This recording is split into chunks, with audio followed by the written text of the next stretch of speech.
दोस्तों नमस्कार। फोर्जिंग की एक नई वीडियो के साथ फिर से हाजिर है। पिछली वीडियो में हमने बात करी थी दोस्तों फोर्जिंग ऑपरेशंस की। तो फोर्जिंग ऑपरेशन से कंटिन्यू चल रहे हैं हमारे। नेक्स्ट ऑपरेशन की बात करते हैं। नेक्स्ट ऑपरेशन है अपसेटिंग। अपसेटिंग क्या होता है? It is a forging operation where by the length of a piece of metal is reduced and its cross section area is increased. जो आपने इससे पहले पढ़ा था हमने ड्राइंग में क्या बताया था कि मान लिया कोई ऑब्जेक्ट है, जब हम इसको ड्रॉ करेंगे तो इसमें लेंथ तो इसकी इंक्रीज होगी और जो इसका क्रॉस सेक्शन एरिया है वो इसका घटेगा, यानी कि इसकी थिकनेस कम हो जाएगी। लेकिन इसमें क्या है, इसको उल्टा है, लेंथ तो ज्यादा होगी और क्रॉस सेक्शन एरिया उसका कम हो जाएगा। तो उस पर जब हम जो है हैमरिंग करेंगे तो ऑब्जेक्ट जो है क्या होगी, छोटी हो जाएगी, उसकी हाइट में क्रॉस सेक्शन एरिया बढ़ जाएगा, लेंथ छोटी हो जाएगी। तो it is a forging operation where by the length of the piece of metal is reduced, length को रिड्यूस करते हैं, कम करते हैं, and its cross section area is increased, और उसके क्रॉस सेक्शन एरिया को बढ़ा देते हैं। Three types of upsetting are applied in forging. तीन तरह के जो मेथड हैं अपसेटिंग के वो बताए हैं। कौन कौन से अपसेटिंग होती है? And upsetting, upsetting the end of a piece of stock is called end upsetting, यानी कि किसी पीस को स्टॉक के लास्ट में उसको एंड में जो है अपसेटिंग करना ही क्या कहलाता है? अपसेट, एंड अपसेटिंग कहलाता है। ये देखो जरा, ये एनविल बना हुआ है दोस्तों, ये एनविल में इसकी वीक होगी, ये इसका हर्डी होल हो गया, ये इसकी टेल है, ये इधर इसका वर्क पीस है और ये इसका फेस है। तो ये तो हो गए दोस्तों क्या कहते हैं आपका एनविल।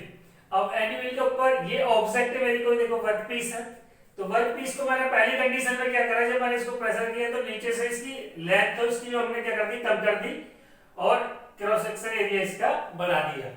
दूसरी फिगर में दोस्तों centre upsetting, upsetting the central section of piece of stock is known as centre upsetting. अब इसमें क्या है कि ऑब्जेक्ट को बीचों बीच, ऊपर से छोड़ के कुछ और कुछ नीचे से छोड़ के उसको बीच में से अपसेट करना है, बीच में से उसके क्रॉस सेक्शन एरिया को बढ़ाना है। तो दूसरा फिगर है, ये जो इससे हमने इसको पकड़ रखा है दोस्तों, ये इसकी टॉन्ग है, टॉन्ग से हमने इसको पकड़ने के लिए पीस गर्म होते हैं तो टॉन्ग से पकड़ने के लिए इस्तेमाल करते हैं। ये हैमर है हमारे पास, पीछे हमने पढ़ा था स्लेज हैमर, उससे फिर इसमें चोट मार के इसको ठीक कर छोटा कर देते हैं। नेक्स्ट है jumping, full upsetting a piece of stock is called jumping. Full upsetting करनी है, मींस इसकी हाइट इतनी थी और छोटा करके हमने इसकी इतने कर दी, पूरे के पूरे बॉडी पर क्या कर दिया, उसको अपसेटिंग कर दिया। तो दोस्तों ये इसके राउंड होल के साथ, ये अपसेटिंग ब्लॉक के साथ, ये टॉन्ग, ये फेस, ये हर्डी होल, तो ये आपका क्या है अपसेटिंग ऑपरेशंस वगैरह करने के लिए जो हम इसका इस्तेमाल करते हैं। तो हैमर वगैरह, ये आपके टॉन्ग वगैरह होगी और एंगल पे रख के उसको शेप दे देते हैं। तो दोस्तों ये हो गया इसका नेक्स्ट ऑपरेशन। इसके बाद जो ऑपरेशन आता है वो होता है दोस्तों बेंडिंग। बेंडिंग का मतलब जो हमारा ऑब्जेक्ट है उसको बेंड करना। अब बेंड करने के दो तरीके होते हैं, एक तो कर्व के तरीके से और एक उसका एंगल के तरीके से। कैसे? It is a method of chipless shaping by which the external grain structure is lengthened while the internal structure it is a method of chipless shaping. इसमें जब किसी भी ऑब्जेक्ट को शेप देते हैं तो इसमें चिप्स वगैरह कुछ नहीं निकलती। जैसे मान लीजिए टर्निंग वगैरह कर रहे हैं हम, इसके मुझे इसकी फेसिंग करनी है तो इसमें से चिप्स निकलेंगी, तो लेकिन इसे चिप्सलेस होती है।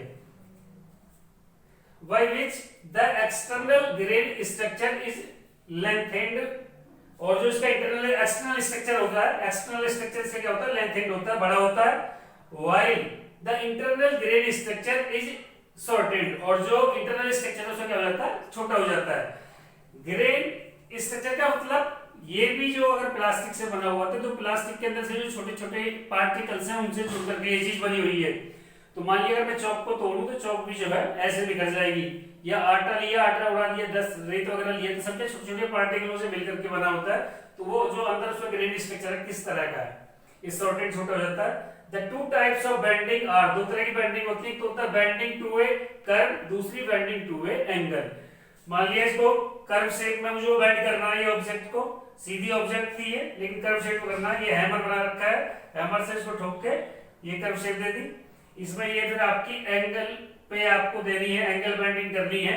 एंगल बेंडिंग करने के लिए। ये ऐसी ऑब्जेक्ट थी, सीधी इसको ठोक के नीचे कर दिया हथौड़े से, तो ये आपकी क्या होगी, एंगल बेंडिंग होगी। तो ये होगी आपकी बेंडिंग टू ए कर्व और ये होगी आपकी बेंडिंग टू एन एंगल। तो दोस्तों बेंडिंग, अपसेटिंग, पीछे ड्राइंग, ये सारे क्या इसके ऑपरेशंस हैं। अब बात करते हैं बेंडिंग टूल्स की। बेंडिंग टूल्स की क्या बात है, वाइस और एनविल एजेस।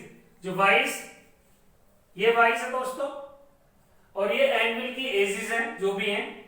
वाइस और anvil edges an angular bend में be hammering in a vice और on the edge of an anvil. या तो एनविल की एज पर रख के शेप दे देते हैं, या फिर इन दो जॉज के बीच में, ये वाइस आपकी, ये आपका हैंडल है, ये आपका स्पिंडल है, ये आपका मूवेबल जॉ है, ये आपके हार्ड जॉ है, ये आपकी दो, ये जो विड्थ है इसकी, ये विड्थ ऑफ जॉ होगी, और ये आपका फिक्स जॉ होगी।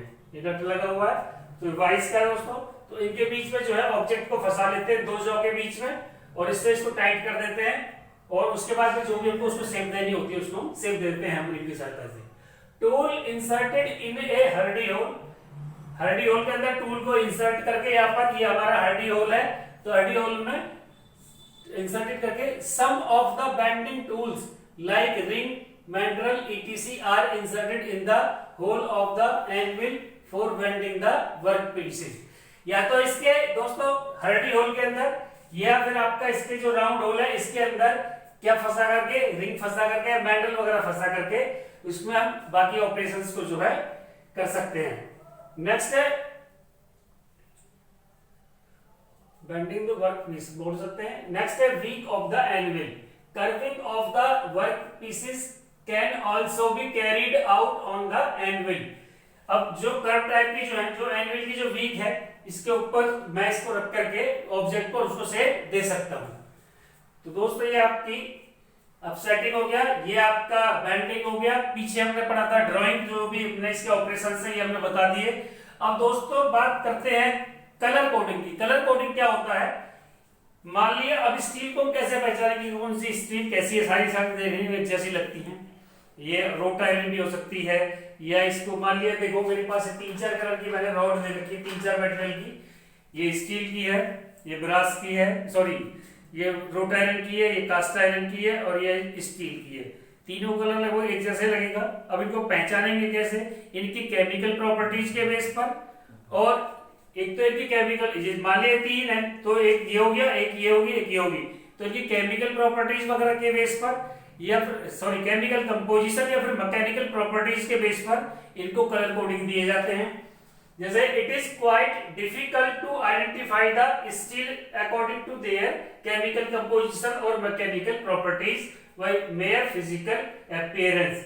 एक मतलब हम किसी भी स्टील को, मतलब कोई भी जो आपकी स्टील है उसको हम एक ही नजर में देख करके यूं नहीं पहचान सकते कि ये किस किस्म की स्टील है। It is also not possible all the time to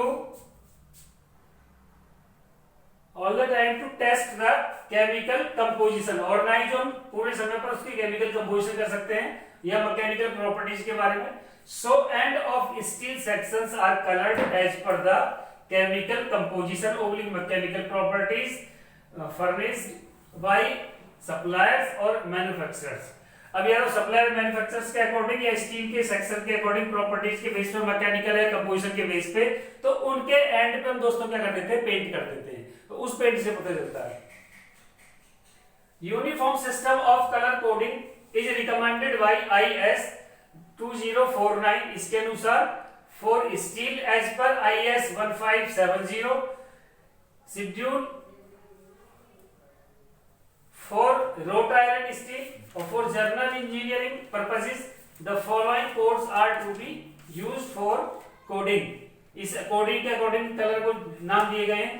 IS 2049-1978 following are the base colours. इनके बेस कलर की बात कर रहे हैं। यदि ग्रे कलर दे रखा है शेड्यूल फर्स्ट के अकॉर्डिंग, तो ये steel specified by tensile properties only, जिसके अंदर जो है टेंसाइल प्रॉपर्टीज की बात कर रहे हैं, ओनली टेंसाइल प्रॉपर्टीज है, उसको हम ग्रे कलर दे देते हैं शेड्यूल 1 के अंदर।